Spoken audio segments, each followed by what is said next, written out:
बोलो बृहस्पति देव जी महाराज की जय। बृहस्पति देव की कथा। प्राचीन काल में एक बहुत ही निर्धन ब्राह्मण था। उसके कोई भी संतान नहीं थी। वह नित्य पूजा पाठ करता, परंतु उसकी स्त्री बहुत मलिनता के साथ रहती थी। वह न स्नान करती और न किसी देवता का पूजन करती। प्रातःकाल उठते ही सर्वप्रथम भोजन करती, बाद में अन्य कार्य करती। ब्राह्मण देवता बहुत दुखी रहते थे। पत्नी को बहुत समझाते, किंतु उसका कोई परिणाम न निकलता। भगवान के अनुकंपा से एक समय उस ब्राह्मण की पत्नी गर्भवती हुई और 10वें महीने में एक सुंदर कन्या को जन्म दिया। निर्धन ब्राह्मण कन्या के जन्म से बहुत दुखी हुआ। धीरे धीरे ब्राह्मण की कन्या बड़ी होने लगी। बचपन से ही उस कन्या की रुचि भगवान विष्णु की पूजा में थी। वह प्रातःकाल उठते ही स्नान आदि करके भगवान विष्णु की पूजा करने मंदिर में जाती थी।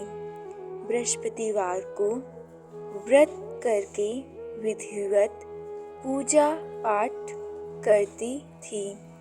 पूजा पाठ के बाद वह पढ़ने के लिए पाठशाला में जाती थी।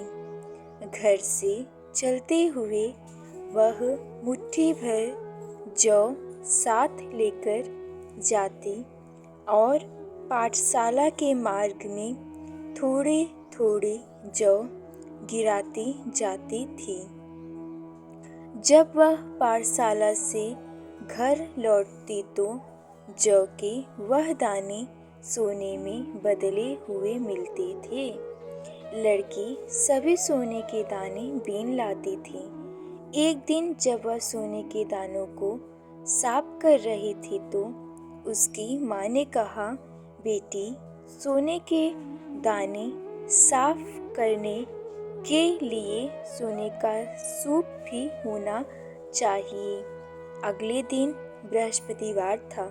उसने भगवान बृहस्पति देव की पूजा करते हुए प्रार्थना की, हे भगवान, यदि मैंने आपका व्रत विधिवत किया हो तो मुझे सोने का सूप दे दो।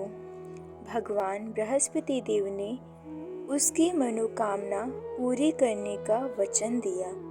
पाठशाला से लौटते समय उसे रास्ते में सोने का सूप पड़ा हुआ मिला।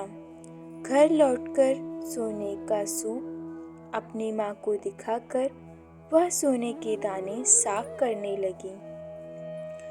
उसी समय नगर का राजकुमार उसके घर के पास से गुजरा। उस सुंदर लड़की को सोने के सूप में जौ साफ करते देख राजकुमार उस ब्राह्मण की कन्या पर मोहित हो गया।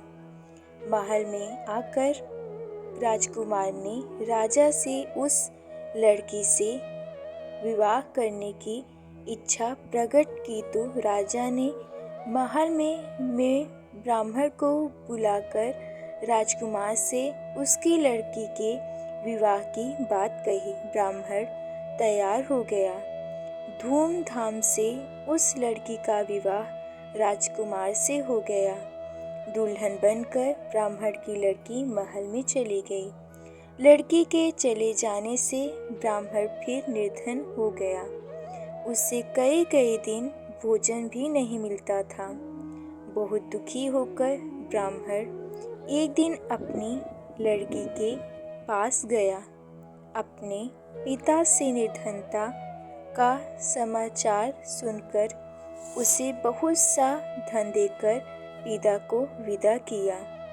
उस धन से ब्राह्मण का कुछ दिन तो आराम से गुजर गया, लेकिन जल्द ही फिर भूखों मरने की हालत हो गई। ब्राह्मण अपनी लड़की से धन लेने के लिए फिर महल में पहुंचा। लड़की ने पिता की बुरी हालत देखकर कहा, पिताजी, आखिर आप कब तक मुझसे धन लेकर अपना जीवन यापन करेंगे? आप ऐसा कोई उपाय क्यों नहीं करते जिससे आपका घर भी धन संपत्ति से भर जाए? ब्राह्मण ने कहा, मैंने तेरी माँ को बहुत समझा लिया, परंतु उसकी समझ में कुछ नहीं आता। उसका बुढ़ापन नष्ट हो तो घर की निर्धनता भी दूर हो जाए। तब कुछ सोचकर लड़की ने पिता से कहा, पिताजी, आप कुछ दिनों के लिए माँ को मेरे पास छोड़ जाओ। तब कुछ सोचकर ब्राह्मण पत्नी को लड़की के पास महल में छोड़ आया। लड़की ने अपनी माँ से कहा, माँ, तुम प्रातः काल उठकर स्नान आदि करके भगवान बृहस्पति देव विष्णु जी की पूजा अवश्य करना। पूजा करने से तुम्हारी निर्धनता अवश्य ही दूर हो जाएगी। लेकिन उसकी माँ ने उसकी कोई बात नहीं मानी। तब क्रोधित होकर लड़की ने अपनी माँ को एक कक्ष में बंद कर दिया। सूर्योदय के समय माँ को उठाकर जबरदस्ती उसे स्नान कराया और फिर मंदिर में ले जाकर भगवान बृहस्पति देव की पूजा कराई। कुछ दिनों तक ऐसा करने से माँ की बुद्धि में परिवर्तन हुआ और वह स्वयं बृहस्पतिवार का व्रत रखने लगी। उसके व्रत रखने से ब्राह्मण के घर में भगवान विष्णु की अनुकंपा से धन की वर्षा होने लगी।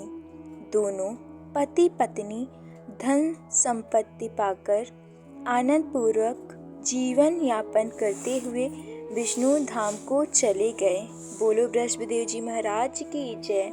बृहस्पति देव ऐसे ही हैं, जिसके मन में जो कामनाएं रहती हैं सभी को पूर्ण करते हैं। बोलो लक्ष्मी नारायण की जय।